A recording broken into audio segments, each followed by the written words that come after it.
नमस्कार विद्यार्थी मित्रों, हूँ हिरेन भाड़जा 11 सायन्स भौतिक विज्ञान प्रकरण नंबर 2 बीजा प्रकरणनी આપણે તમામ થિયરી પૂરી કરી।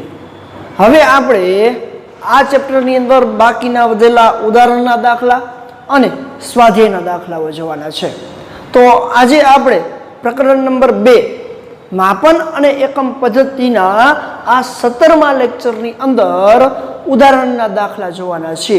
તો ચાલો 1 થી 12 ઉદાહરણ આપણે પૂરા કરેલા છે, એટલે આપણે 13મા ઉદાહરણની અંદર વાત કરીએ। ઉદાહરણ નંબર 2.13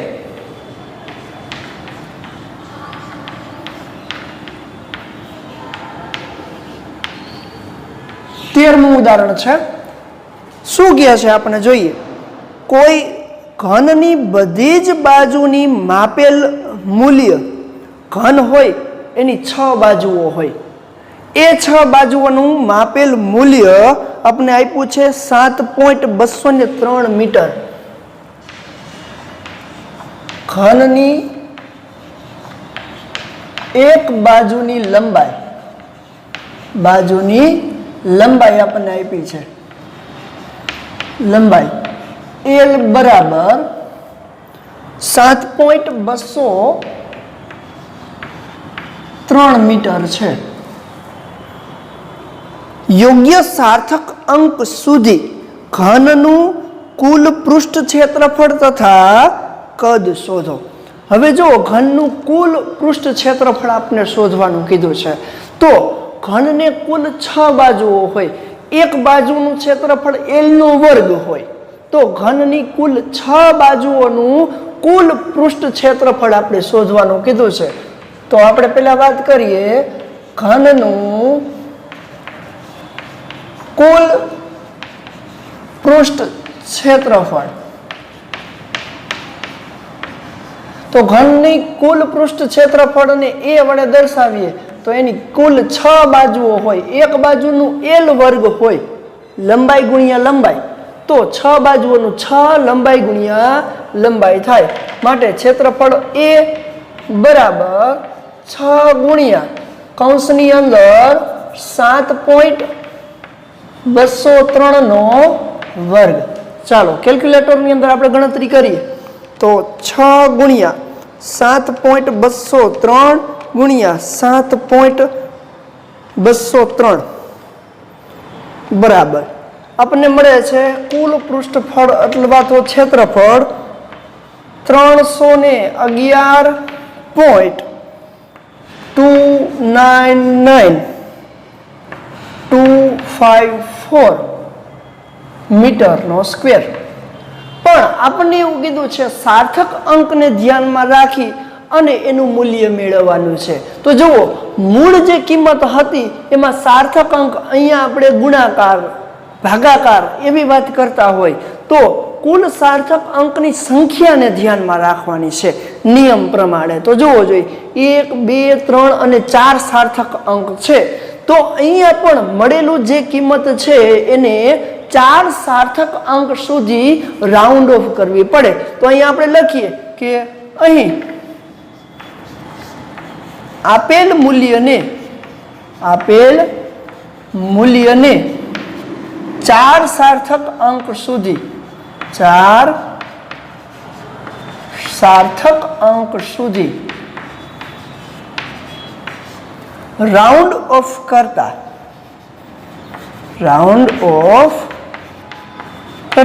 चलो 4 सार्थक अंक सुधी राउंड ऑफ करो तो क्षेत्रफल ए बराबर 1 2 3 અને 4।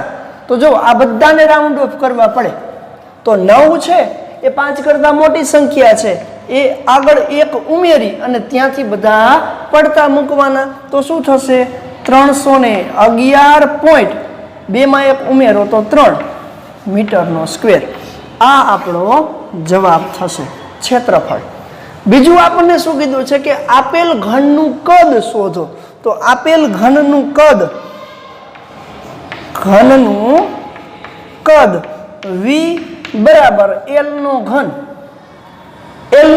એટલે આપેલ જે કિંમત છે એનો ઘન 7.203 એનો ઘન શું મળે છે જોઈએ તો 7.203 ગુણ્યા 7.203 ગુણ્યા 7.203 આપને મળે છે V બરાબર 364.37577 અપ ટુ આવું મળે છે મીટર ઘન બીજી ઘણી બધી આંકડાઓ છે પણ આપણે એને 4 સાર્થક અંકની સંખ્યા સુધી રાઉન્ડ ઓફ કરવાના છે આથી રાઉન્ડ ઓફ કરતા કદ V બરાબર 364 પોઈન્ટ હવે જો 7 છે એ 5 કરતા મોટી સંખ્યા છે આગળ એક ઉમેરો તો 4 થઈ જશે મીટરનો ઘન તો અહીંયા આપણે સાર્થક અંકના ગુણાકાર ભાગાકારના નિયમોનું પાલન કરી અને સાર્થક અંકની સંખ્યાને ધ્યાનમાં લીધેલી છે કે અહીંયા 4 સાર્થક અંક હતા 1 2 3 અને 4 તો અહીંયા પણ આપણે 1 2 3 અને 4 સુધી રાઉન્ડ ઓફ કરવા પડશે અહીંયા પણ આપણે 1 2 3 અને 4 સુધી રાઉન્ડ ઓફ કરવા પડે તો આ છે એ ઘનનું કુલ પૃષ્ઠ ક્ષેત્રફળ અને આ એનું કદ ચાલો એના પછી આપણે વાત કરીએ ઉદાહરણ નંબર 14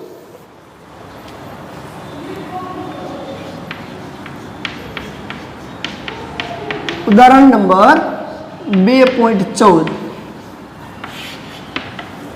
શું કહે છે જોઈએ 5.74 ગ્રામનો એક પદાર્થ આપણે દળ આપ્યું છે પદાર્થનું દળ M બરાબર 5.74 ગ્રામ G 1.2 સેન્ટીમીટર ક્યુબ જેટલો અવકાશ રોકે છે એટલે કે કદ પદાર્થનું કદ પણ આપણને આપ્યું છે જગ્યા રોકતું હોય એટલે એનું શું હોય કદ હોય પદાર્થનું કદ V બરાબર 1.2 સેન્ટીમીટર ક્યુબ 1.2 સેન્ટીમીટર ક્યુબ જેટલું એ જગ્યા રોકે છે અથવા તો કદ રોકે છે તો સાર્થક અંકને ધ્યાનમાં રાખી તેની ઘનતા કેટલી તો આપણે ઘનતા શોધવાની કીધી છે દળ ઘનતા રો બરાબર કેટલી સાર્થક અંકને ધ્યાનમાં આવા MCQ ની અંદર પૂછાય તો એકદમ સરળ છે ચાલો પદાર્થની દળ ઘનતા પદાર્થની દળ ઘનતા રો બરાબર M ના છેદમાં V એટલે કે દળના છેદમાં કદ ઘનતા બરાબર દળના છેદમાં કદ ચાલો આપણી પાસે બધી કિંમતો છે ઘનતા બરાબર દળ 5.74 છેદમાં કદ 1.2 ગ્રામ પ્રતિ સેન્ટીમીટર ક્યુબ 5.74 ભાગ્યા 1.2 5.74 ભાગ્યા 1.2 4.78 એવું મળે છે રો બરાબર 4.78 અપ ટુ ચાલ્યા જાય છે ગ્રામ પર સેન્ટીમીટર ક્યુબ તો સાર્થક અંકને ધ્યાનમાં રાખી અને આપણને એને રાઉન્ડ ઓફ કરવા પડે તો જોવો જોઈએ આ બંનેમાંથી લઘુત્તમ સાર્થક અંકની સંખ્યા કઈ છે તો લઘુત્તમ સાર્થક અંકની સંખ્યા અહીંયા 1 2 અને 3 છે અને નીચે કદમાં 1 અને 2 તો અહીંયા માત્ર ને માત્ર 2 જ સાર્થક અંકની સંખ્યા હોવી જોઈએ બાકીના બધાને રાઉન્ડ ઓફ કરવા પડે એટલે કે 4 અને 7 બે જ લેવાના છે બાકી બધાને 8 થી આપણે રાઉન્ડ ઓફ કરવા પડે તો 8 છે એ 5 કરતા વધારે છે એને આગળ એક ઉમેરી અને કાઢી નાખવાના તો 7 માં એક ઉમેરો એટલે 8 થશે માટે દળ ઘનતા રો બરાબર 4.8 ગ્રામ પ્રતિ સેન્ટીમીટર ક્યુબ તો આ એનો જવાબ થશે આવા MCQ ની અંદર પૂછાય આપણે આ પણ જવાબ આપ્યો હોય 4.78 આપ્યો હોય 4.78 3 આપ્યો હોય આ જવાબ આપ્યો હોય ગ્રામ પર સેન્ટીમીટર ક્યુબ તો આપણો સાચો જવાબ સાર્થક અંકને ધ્યાન રાખતા 4.8 ગ્રામ પર સેન્ટીમીટર ક્યુબ થશે, કારણ કે રાઉન્ડ ઓફ કરવું પડશે. તો આ છે આપણું ઉદાહરણ નંબર 14.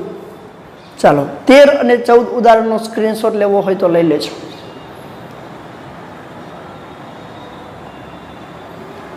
ચાલો હવે આગળ આપણે જોઈએ ઉદાહરણ નંબર 15.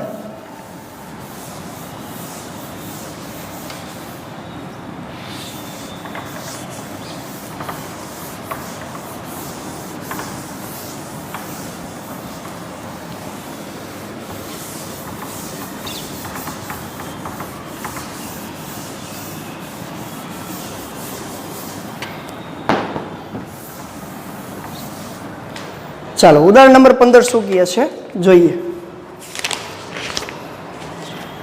હવે પારિમાણિક સૂત્ર વાળા છે. ઉદાહરણ નંબર 2.15.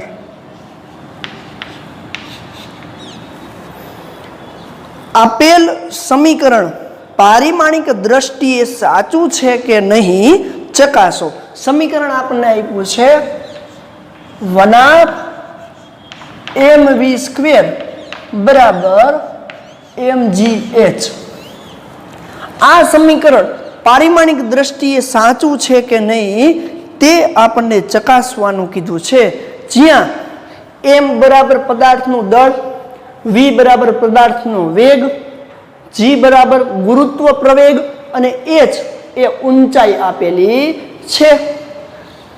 m દળ, v વેગ, g ગુરુત્વ પ્રવેગ અને h ઊંચાઈ જે આપણને આપેલું છે. તો આપણે એવું કીધું છે કે આ સમીકરણ પારિમાણિક દ્રષ્ટિએ સાચું છે કે નહીં ચકાસો. તો યાદ કરો લાસ્ટ લેક્ચરની અંદર આપણે વાત કરી હતી, પારિમાણિક દ્રષ્ટિએ સાચું હોય તો બરાબરની ડાબી બાજુએ અને બરાબરની જમણી બાજુએ પારિમાણિક સૂત્ર સમાન થાય તો પારિમાણિક દ્રષ્ટિએ સાચું છે. જો સમાન ન થાય તો પારિમાણિક દ્રષ્ટિએ સાચું નથી. તો આપણે જોઈએ. ચાલો આપેલ સમીકરણમાં ડાબી બાજુ, આપેલ સમીકરણમાં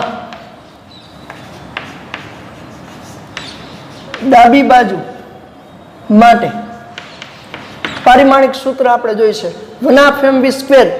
1/2 એ અચળ છે એટલે એનું કોઈ પારિમાણિક સૂત્ર હોય નહીં.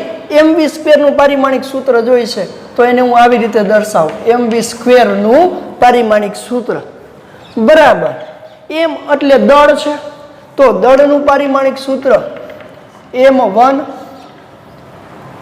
v² વેગ છે મીટર પ્રતિ સેકન્ડ તો એનું પારિમાણિક સૂત્ર પણ આગળ જોઈ ગયા છીએ, m0 l1 t-1 એનો વર્ગ છે તો ઉપર વર્ગ કરી નાખ્યો.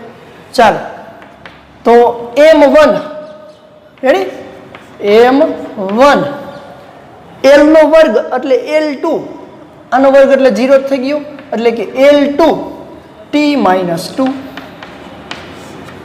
m1 l2 t-2.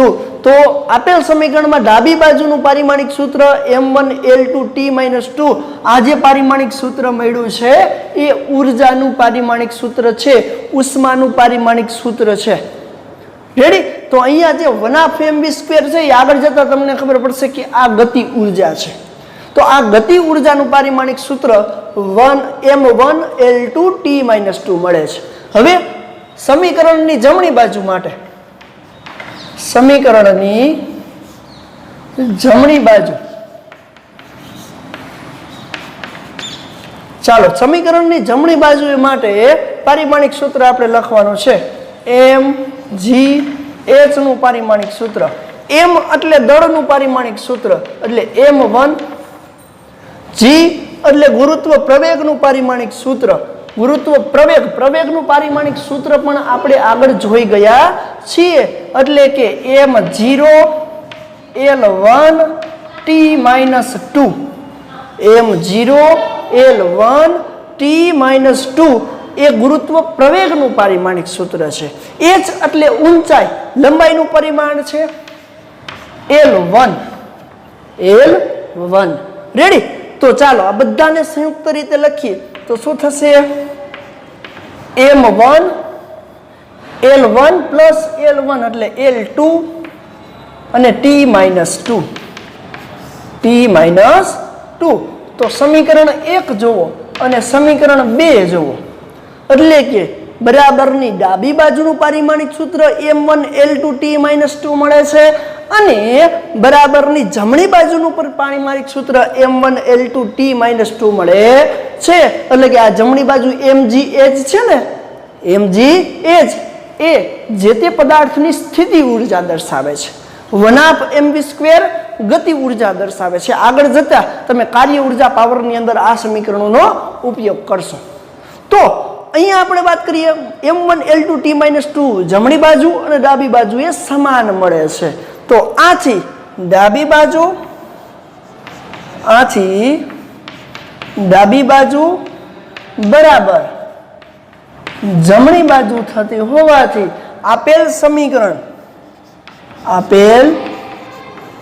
સમીકરણ પારિમાણિક દ્રષ્ટિએ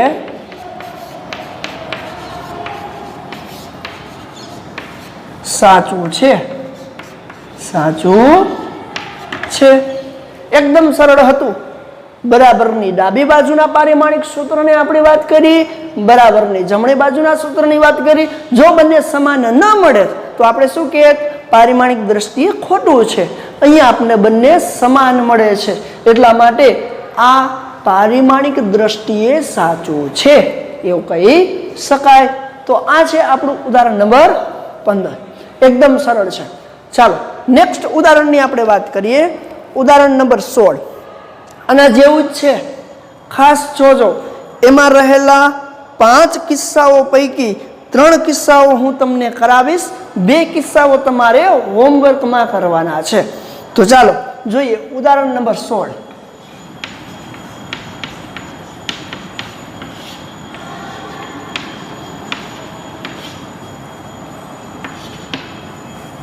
ઉદાહરણ નંબર 16 શું કહે છે જોઈએ ઊર્જાનો SI એકમ જૂલ ઊર્જાનો SI એકમ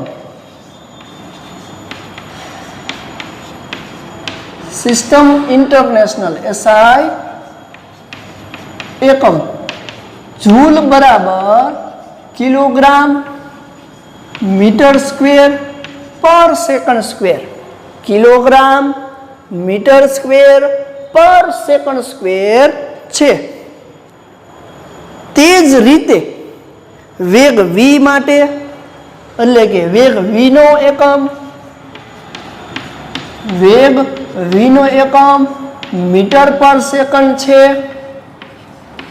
પ્રવેગ એનો એકમ મીટર પર સેકન્ડ સ્ક્વેર છે આ બધાના એકમ આપણને ખબર જ હોય તો નીચે આપેલ સૂત્ર પૈકી કયા સૂત્રો પારિમાણિક દ્રષ્ટિએ ગતિ ઊર્જા કે માટે ખોટા ઠેરવશો એટલે કે કેનું પારિમાણિક સૂત્ર એટલે કે ગતિ ઊર્જાનું પારિમાણિક સૂત્ર બરાબર જમણી બાજુએ આપેલા સૂત્ર સાથે સરખાવતા જો સુસંગતતા ન આપે એટલે કે બંને સમીકરણો સરખા ન મળે તો પારિમાણિક દ્રષ્ટિએ ખોટા છે તો આપણે એવું કીધું છે કે આપેલ નીચેના 5 સૂત્રો પૈકી કયા સૂત્ર ખોટા હશે અને કયા સૂત્ર સાચા હશે એવું આપણે સાબિત કરવાનું છે તો સૌપ્રથમ તો આપણે ગતિ ઊર્જા એટલે કે જેનું પારિમાણિક સૂત્ર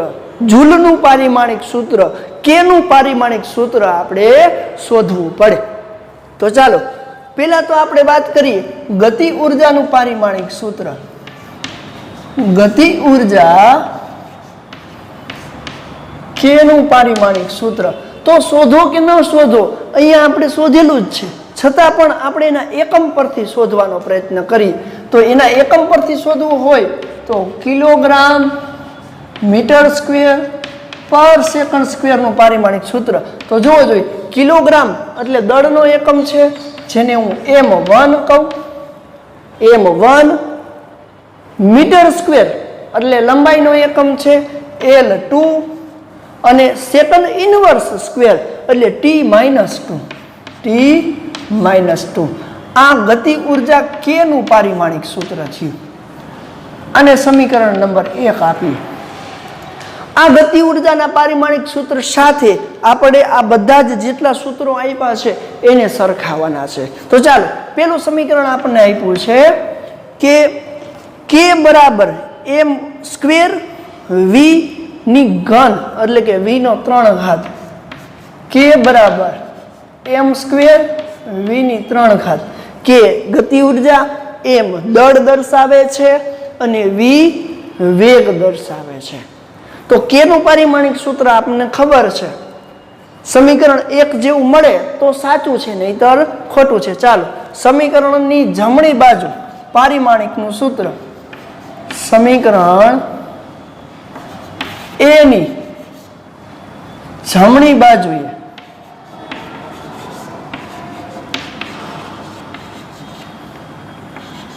પારિમાણિક સૂત્ર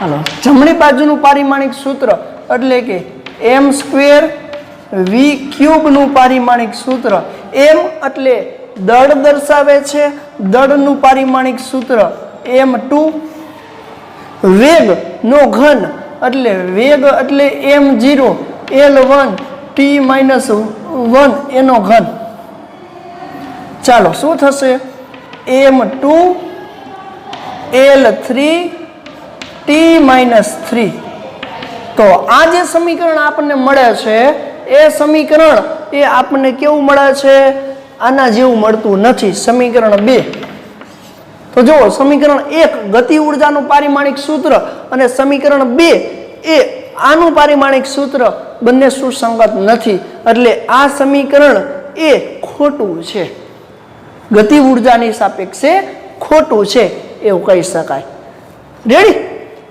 બીજું લઈ બી શું કહે છે k બરાબર 1/2 mv². k બરાબર 1/2 mv². તો mv² 1/2 અચળ છે એનું કોઈ પરિમાણ હોય નહીં mv² નું પારિમાણિક સૂત્ર આપણે લઈએ mv² નું પારિમાણિક સૂત્ર m એટલે દળ m1 v² એટલે m0 l1 t-1 એનો સ્ક્વેર રેડી તો શું થશે જોવો જોઈએ m1 l2 આનો વર્ગ છે એટલે l2 t-2 સમીકરણ નંબર 3 તો જોવો જોઈએ પહેલું છે એ પારિમાણિક દ્રષ્ટિ એટલે સમીકરણ 2 ખોટું છે બીજું છે એ m1 l2 t-2 m1 l2 t-2 સમીકરણ 1 અને સમીકરણ 3 એટલે કે સમીકરણ બી નંબરનું છે એ સમીકરણ 1 અને 3 સાથે સુસંગતતા દર્શાવે છે એટલે આ પારિમાણિક દ્રષ્ટિએ સાચું છે એવું કહી શકાય તો આ સમીકરણ નંબર બી એ પારિમાણિક દ્રષ્ટિએ સાચું છે એવું કહી શકાય એના પછી આપણે વાત કરીએ સમીકરણ નંબર ત્રીજું ઈ સી નંબરનું ચાલો સી સમીકરણ શું છે જોઈએ સમીકરણ નંબર સી કે બરાબર એમ એ ગતિ ઉર્જા કે બરાબર એમ એ તો એમ એટલે દળ એ એટલે પ્રવેગ તો જોઈએ ચાલો સમીકરણ સી ની જમણી બાજુનું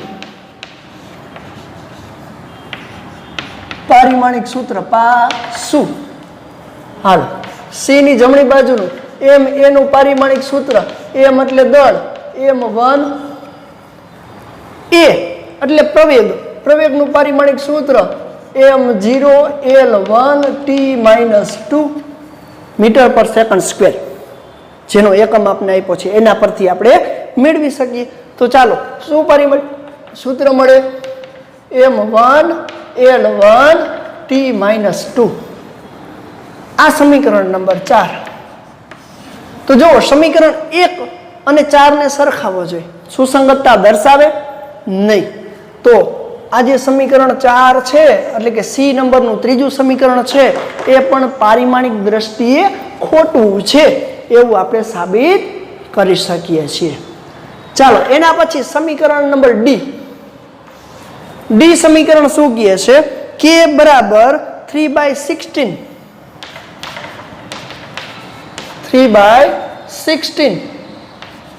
mv સ્ક્વેર. આ તમારે હોમવર્કમાં કરવાનું છે. આ અચળ છે તો એ બી સમીકરણ જેમ જ થશે.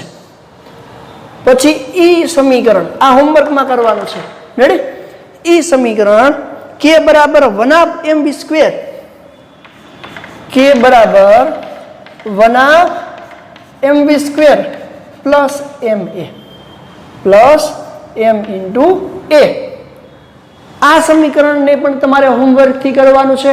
ખાસ ઈ સમીકરણની અંદર શું ધ્યાનમાં રાખવાનું છે કે કેનું પારિમાણિક સૂત્ર, આનું પારિમાણિક સૂત્ર અને આનું પારિમાણિક સૂત્ર ત્રણે ત્રણ સરખા થાય તો જ પારિમાણિક દ્રષ્ટિએ સાચા થશે, નહીતર પારિમાણિક દ્રષ્ટિએ સાચું થાય નહીં. તો ખાસ ધ્યાન આપજો. જો આ પારિમાણિક દ્રષ્ટિએ સાચું ન હોય એમ એ વાળું તો આ નહીં હોય, આ નહીં હોય એટલે પારિમાણિક દ્રષ્ટિએ સાચું થશે નહીં. હોમવર્કની અંદર આ બંને સૂત્રો તમારે કરવાના છે. આ રીતે જો સાચું હોય તો યસ, ખોટું હોય તો નો. રેડી? આ બંને તમારે હોમવર્કની અંદર પારિમાણિક દ્રષ્ટિએ સાચા છે કે નહીં ચકાસવાના છે. જો તમને ન આવડે તો કોમેન્ટની અંદર જણાવી શકો અથવા તો યુટ્યુબ ચેનલની અંદર કોમેન્ટ કરી શકો અથવા મારો પર્સનલ કોન્ટેક્ટ કરી શકો છો. તો આ છે ઉદાહરણ નંબર 16. એકદમ સરળ છે. રેડી? ચાલો એના પછી લાસ્ટ એક્ઝામ્પલ છે એ ખૂબ જ અગત્યનું છે. ચાલો આ બંને હોમવર્કમાં કરવાના છે. આ જ રીતે ચકાસવાનું છે અને છેલ્લે આપણે લાઈનમાં લખશું કે એ પારિમાણિક દ્રષ્ટિએ ખોટું છે, ડી પારિમાણિક દ્રષ્ટિએ સાચું છે, સી ખોટું છે, ઈ ખોટું છે. તો બે જ સાચા પડશે, એક ડી અને બી, બાકીના બધા ખોટા પડશે. આ તમે ઘરેથી હોમવર્કમાં કરશો ત્યારે નીચે લાઈનમાં લખવાનું છે. ચાલો હવે એના પછી લાસ્ટ એક્ઝામ્પલ ઉદાહરણ નંબર 17.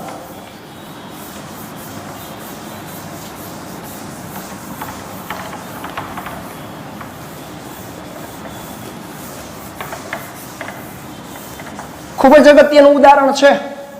2 કે 3 માર્ક્સની અંદર આપણે પૂછી શકીએ એવું ઉદાહરણ છે. ચાલો આના પરથી બાકીના ઘણા બધા ઉદાહરણો પારિમાણિક વિશ્લેષણની રીત દ્વારા સમીકરણ કઈ રીતે મેળવી શકાય એટલે કે પારિમાણિક વિશ્લેષણનો ત્રીજો ઉપયોગ હતો એનું ઉદાહરણ ત્યારે આપણે લેક્ચરમાં કીધું હતું કે પારિમાણિક વિશ્લેષણનો ત્રીજો ઉપયોગ ઉદાહરણની અંદર જોશું. તો આ 17મું ઉદાહરણ છે એ એનું છે.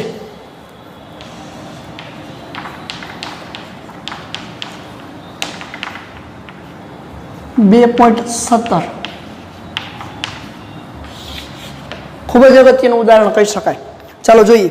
એક સાદું લોલક વિચારો જેમાં ગોળાને એક દોરી સાથે બાંધેલ છે અને તે ગુરુત્વ બળની અસર હેઠળ દોલનો કરે છે.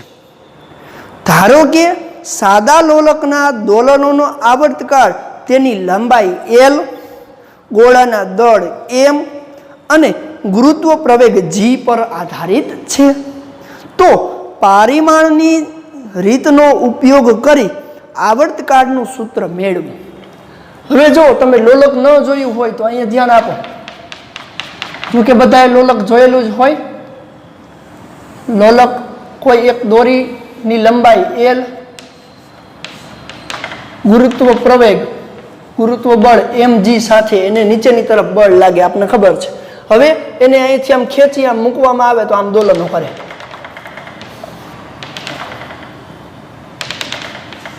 તો અહીંયાથી અહીંયા પાછું આવતા, અહીંયાથી છોડી અને અહીંયાથી આમ પાછું આવતા એક દોલન પૂરો કરતા લાગતા સમયને એનો આવર્તકાળ કહેવાય. તો આવર્તકાળ T, આવર્તકાળ કેપિટલ T જેને આપણે સમય કહીએ છીએ, એ એની લંબાઈ L, દળ M અને ગુરુત્વ પ્રવેગ G સાથેના સંબંધનું સમીકરણ મેળવવાનું કીધું છે. તો એ સંબંધનું સમીકરણ મેળવવું હોય તો પારિમાણિક વિશ્લેષણની રીતના ત્રીજા નિયમનો ઉપયોગ કરવો પડે. તો જોઈએ કે આપણે વિચારીએ કે અહીં સાદા લોલકનો આવર્તકાળ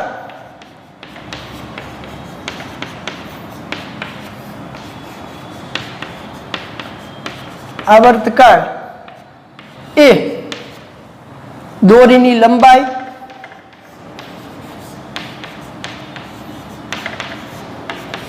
એલ ગોળાનું દળ એમ અને ગુરુત્વ પ્રવેગ જી સાથે સંબંધ દર્શાવે છે. જી સાથે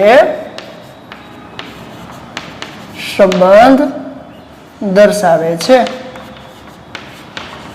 ચાલો, જો ગુરુત્વ પ્રવેગ જી સાથે સંબંધ દર્શાવતું હોય તો એને આમ લખી શકાય ટી એટલે કે આવર્તકાળ ચલે છે, એલ સાથે સંબંધ દર્શાવે છે તો લંબાઈની એ ઘાત આપણને ખબર નથી એટલે ધારી લઈ. રેડી? દળ એમની બી ઘાત અને ગુરુત્વ પ્રવેગ જીની સી ઘાત. એની એલ લંબાઈ સાથે સંબંધ દર્શાવે છે, દળ સાથે સંબંધ દર્શાવે છે અને ગુરુત્વ પ્રવેગ જી સાથે સંબંધ દર્શાવે.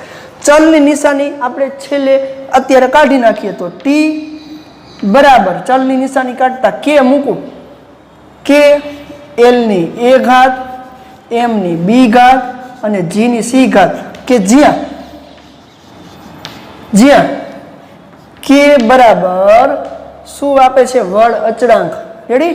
એટલે અહીંયા આપણે દર્શાવીએ પારિમાણિક અચળાંક અથવા તો અચળાંક આપણે લઈએ. અચળાંક દર્શાવે છે જેનું મૂલ્ય પ્રાયોગિક મૂલ્ય 2π જેટલું છે. પ્રાયોગિક મૂલ્ય 2π જેટલું છે એ છેલ્લે આપણે લખશું. તો ચાલો આને આપણે પારિમાણિક સૂત્ર તરીકે લેવાનું છે. એટલે કે ટી આવર્તકાળના પારિમાણિક સૂત્રને લંબાઈ, દળ અને ગુરુત્વ પ્રવેગના પારિમાણિક સૂત્ર સાથે સરખાવવાનું છે અને છેવટે આ સાથેનું સંબંધનું સૂત્ર મેળવવાનું છે. તો ચાલો જોઈએ. તો ટી નું પારિમાણિક સૂત્ર m0 l0 t1, કારણ કે ટી એટલે આવર્તકાળ એટલે સમયનું પારિમાણિક સૂત્ર થાય. રેડી? એટલે સમયનું માત્ર ને માત્ર એક જ પારિમાણિક સૂત્ર હોય t1. ચાલો, કે નું કોઈ પારિમાણિક સૂત્ર ન હોય, અચળાંક છે એટલે. એલ એટલે લંબાઈનું પારિમાણિક સૂત્ર એલ ની એ ઘાત, એમ એટલે દળનું પારિમાણિક સૂત્ર એમ ની બી ઘાત, જી એટલે ગુરુત્વ પ્રવેગ છે, ગુરુત્વ પ્રવેગનું પારિમાણિક સૂત્ર m0 l1 t-2 ની સી ઘાત. આ જે સમીકરણ મળ્યું એકદમ સરળ છે. શું કર્યું છે? આવર્તકાળનું પારિમાણિક સૂત્ર લખ્યું, એના પછી એલ નું કે નું કોઈ પારિમાણિક સૂત્ર હોય નહીં, કારણ કે એ અચળ સંખ્યા છે. અચળ સંખ્યાનું કોઈ પારિમાણિક સૂત્ર હોય નહીં. આથી એલ ની એ ઘાત, એમ ની બી ઘાત, દળનું પારિમાણિક સૂત્ર જી નું m0 l1 t-2 ની સી ઘાત. હવે આપણે આને ફરીથી બીજી વાર લખીએ તો શું મળશે જોવો જોઈએ. એમ ની 0 ઘાત, એલ ની 0 ઘાત, ટી ની 1 ઘાત બરાબર. ચાલો, એલ ની એ ઘાત, અહીંયા એલ ની સી ઘાત પણ છે તો એલ ની એ ઘાત પ્લસ એલ ની સી ઘાત, તો બંનેના ઘાતનો સરવાળો થાય. યાદ રાખજો, જ્યારે ગુણાકાર હોય ત્યારે ઘાતનો સરવાળો થાય. એલ એ પ્લસ એલ સી થશે તો આવું લખી શકાય એલ એ પ્લસ સી. એમ ની વાત કરો તો એમ ની બી ઘાત અહીંયા ક્યાંય છે નહીં તો સીધું લખી શકાય એમ ની બી ઘાત, ટી ની -2 સી ઘાત, -2 ઘાત, બાકી ક્યાંય ટી છે નહીં તો ટી ની -2 સી ઘાત. હવે બંને બાજુ એલ ના પારિમાણિક સૂત્ર સાથે એલ, એમ સાથે એમ અને ટી સાથે ટી ને સરખાવો તો બંને બાજુ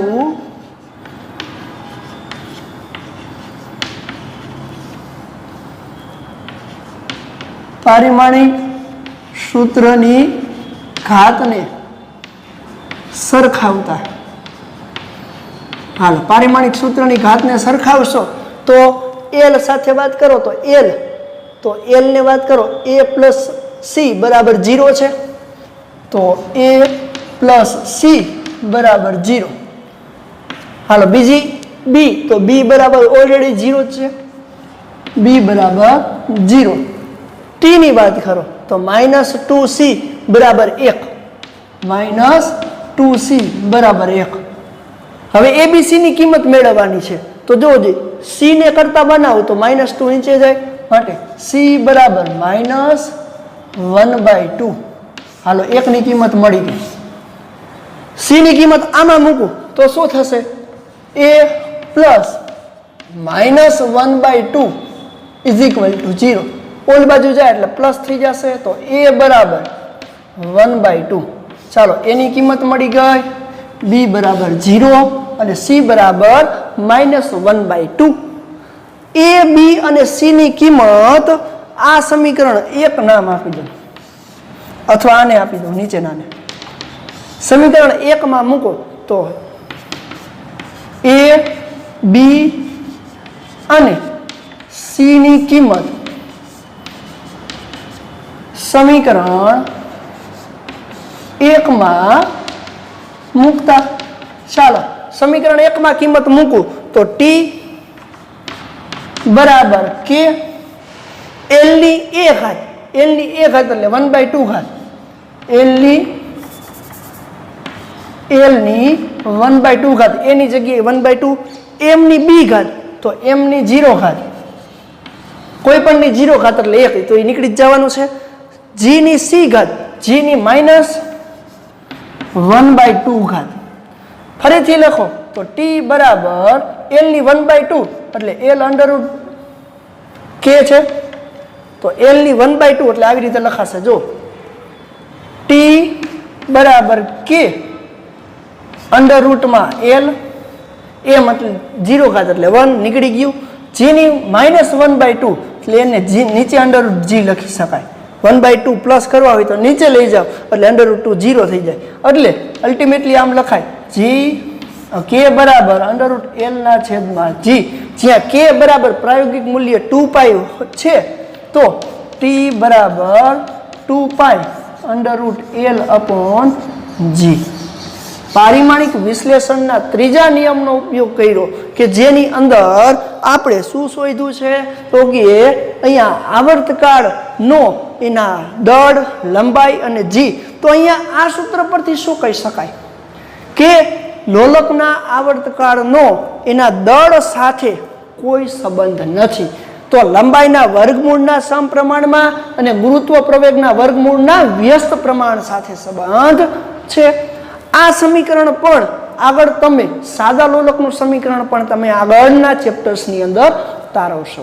તો આ ઉદાહરણનો ઉપયોગ આપણે પારિમાણિક વિશ્લેષણની રીતનો ઉપયોગ કરી સાદા લોલકનો આવર્તકાળ શોધ્યો. સૌપ્રથમ આપણે શું કર્યું એકવાર જોઈ લો ફટોફટ. આવર્તકાળ અને ત્રણેય સાથેના સંબંધના સમીકરણની ઘાત લઈ લીધી. આ ક્રમ આડાહૂડો થઈ જાય તો કોઈ વાંધો નથી, સમીકરણ તો તમને એ જ મળશે, આ કિંમતો તમને અલગ અલગ મળે. રેડી? પછી કે અચળાંક મૂક્યો જેનું પ્રાયોગિક મૂલ્ય 2π છે. પછી બંને બાજુના પારિમાણિક સૂત્ર મૂક્યા. પારિમાણિક સૂત્ર મૂકી બંને બાજુના પારિમાણિક સૂત્રના ઘાતાંકનો શું કર્યું સરખામણી કરી એટલે ABC ની કિંમત મેળવી. જો તમે બધાની ઘાત આડાહોડી લીધી હશે તો કિંમત અલગ મળશે પણ સૂત્ર તો તમને છેવટે આ જ મળશે. તો આ છે ઉદાહરણ નંબર 17 કે જેમાં પારિમાણિક વિશ્લેષણની રીતનો ઉપયોગ કરી અને આપણે શું શોધ્યું છે એક પ્રકારનો અહીંયા જે દાખલો ગણેલો છે એની અંદર સૂત્ર સાદા લોલકના આવર્તકાળનું સૂત્ર આપણે શોધ્યું છે. વિદ્યાર્થી મિત્રો આપણો આ ઉદાહરણનો છેલ્લો દાખલો હતો. આગળ જે આપણે તમને હોમવર્કમાં આપેલું છે એમાં કંઈ ન સમજાય અથવા તો આપણી યુટ્યુબ ચેનલની અંદર દરેક વિડીયો વ્યવસ્થિત સમજાઈ જતા હોય તો આપણે આ યુટ્યુબ ચેનલની અંદર દરેક વિદ્યાર્થીઓ કોમેન્ટ કરી શકે છે. આપણી આ યુટ્યુબ ચેનલને વધુને વધુ શેર કરો, લાઈક કરો અને સબસ્ક્રાઈબ કરવાનું ભૂલશો